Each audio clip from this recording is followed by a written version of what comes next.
حسن صاحب آپ کی جانب آؤں گی، کیا دیکھتے ہیں اب کیا پیپلز پارٹی بھی گڈ کاپ اور بیڈ کاپ کی سیاست کر رہی ہے؟ دیکھیں یہ گڈ کاپ بیک کاپ تو ہم مسلم لیگ نون میں دیکھا کرتے تھے کہ جناب نواز شریف صاحب کا بیان کچھ اور ہوتا ہے، شہباز شریف صاحب کا بیان کچھ اور ہوتا ہے۔ اسی طرح آج ہم دیکھ رہے ہیں کہ آصف زرداری صاحب پہلے معیشت کی بات کر رہے ہیں اور پھر جو ہے وہ الیکشن کی بات کرتے ہیں، پھر وہ کہتے ہیں ہمیں انتخابات کی طرف جانا چاہیے، اور بلاول بھٹو زرداری صاحب وہ انتخاب کی بات کر رہے ہیں۔ یہ بنیادی طور پر اگر دیکھا جائے تو یہ سیاسی جو جتنے بھی قائدین ہیں یہ صرف موقع پرست اور ابن الوقت لوگ ہیں۔ یہ جو سیاست کرنے تو پاکستان میں نہیں آتے، یہ صرف جو ہے اپنے اقتدار کی بھوک میں پاکستان چلے آتے ہیں۔ نہ ان کے بزنس زیادہ تر پاکستان میں ہوتے ہیں، بزنس بھی ان کے باہر ہیں، بچے بھی باہر ہیں، ان کی خوراکیں بھی باہر کی ہیں، انہوں نے بیٹھنا بھی باہر ہے، یہاں سے لوٹ مار کر کے کرپشن کر کے انہوں نے چلے بھی باہر جانا ہے۔ بے شمار ان پر الزامات لگتے رہے ہیں، اور ابھی بھی آپ دیکھیں تو مزے تو انہوں نے لوٹ لیے۔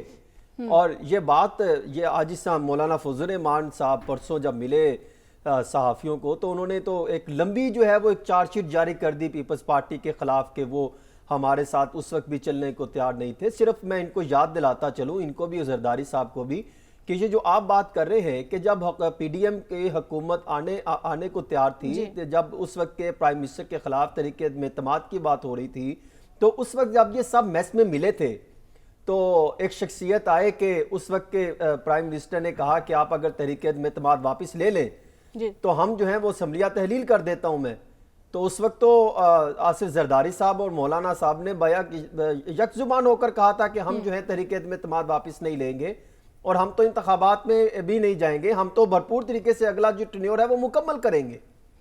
ان کی پہلے سے یہ تیاریاں تھی، شہباز شریف صاحب بھی وہاں موجود تھے، تیاریاں تو پہلے سے تھی۔ آج وہ یہ باتیں کر رہے ہیں،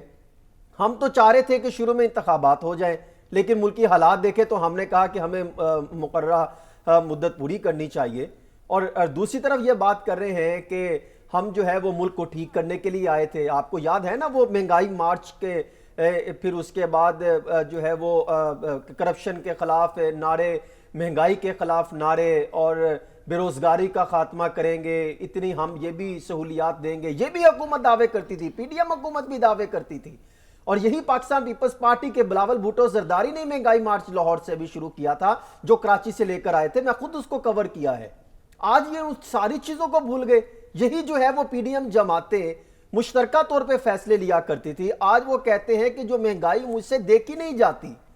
بھئی آپ تو کیبنٹ کا حصہ تھے، اقتدار کے مزے لوٹتے رہے، اب آپ کہتے ہیں اس وقت آواز میرے لیے، ہمارے لیے مجبوری تھی۔ اب آپ کہہ رہے ہیں اس وقت پرائم منسٹر شہباز شریف صاحب تھے، اور شہباز شریف صاحب کہتے ہیں میرے ہاتھ بندھے ہوئے تھے کیونکہ وہاں پر پی ڈی ایم جماعتیں تھی، بات کوئی تسلیم نہیں کرتا تھا۔ یہ بھی بند کمروں میں باتیں ہوتی چلی آ رہی ہیں۔ پھر نواز شریف صاحب اپنے آپ کو کلیئر کر رہے ہیں کہ بھئی میں تو کہہ رہا تھا کہ 15 دن کی حکومت ہو، جو آپ نے ترامیم کرنی ہے پھر آپ کرنے کے بعد یعنی ذاتی مفاد کے لیے ایک دوسرے کے فیصلے مانے چاہ رہے یہ جو معاملے دیکھیں، ابھی ہم تو سن رہے تھے نا شہباز شریف اور نواز شریف اور مریم نواز شریف صاحبہ اور ان کے کہ پنجاب میں احتساب کا عمل شروع ہوا، اور یہاں پر جو ہے وہ بڑے پیمانے پر گرفتاریاں ہوئی ماضی میں، اور ابھی پھر آپ ان کی بھی آوازیں سنیں گے۔ لیکن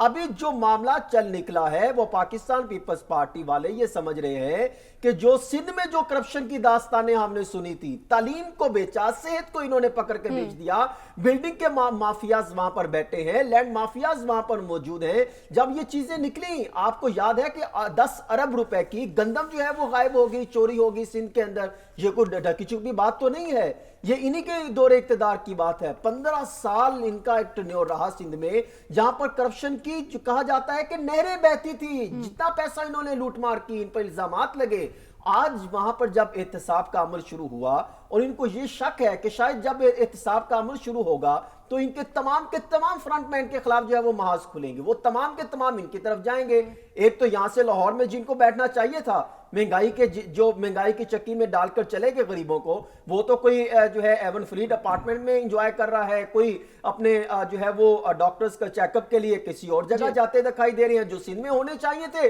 وہ جو ہے دبئی میں اپنے بڑے بڑے اپارٹمنٹس کو انجوائے کر رہے ہیں، اور یہاں پر آ گئے صرف انجوائے کرنے کے لیے اور ایک سیاست کو گرما گرمی دکھانے کے لیے۔ آپ صرف اس چیز سے نہ گھبرائیں، اگر آپ انتخابات کے حوالے سے تمام تر ان کو پاورز نگران حکومت کو دے کر آئے ہیں اور تمام تر آپ نے مردم شماری میں فیصلے متفقہ طور پہ کیے ہیں، تو پھر آپ کو انتظار، پھر آپ کو جو ہے یہ سوالات اور اعتراضات کرنے کا تک نہیں بنتا۔ عوام کو آپ غلط خواب نہ دکھائیں، عوام کو حقائق پر رکھیں کہ حقائق یہ تھے کہ آپ نے مہنگائی کے بوجھ تلے عوام کو ڈیلے کرتے چلے گئے، آپ نے عوام پر یعنی جو ہے جب وہ مہنگائی تک کا آپ بوجھ ڈالا۔ اقتدار میں ہے تب سب اچھا ہے، جو ہی اقتدار سے آپ باہر جاتے ہیں تب پھر آپ کو عوام کی تکالیف، دکھ، درد اس کا بھی جو ہے وہ احساس ہونا شروع ہو جاتا ہے۔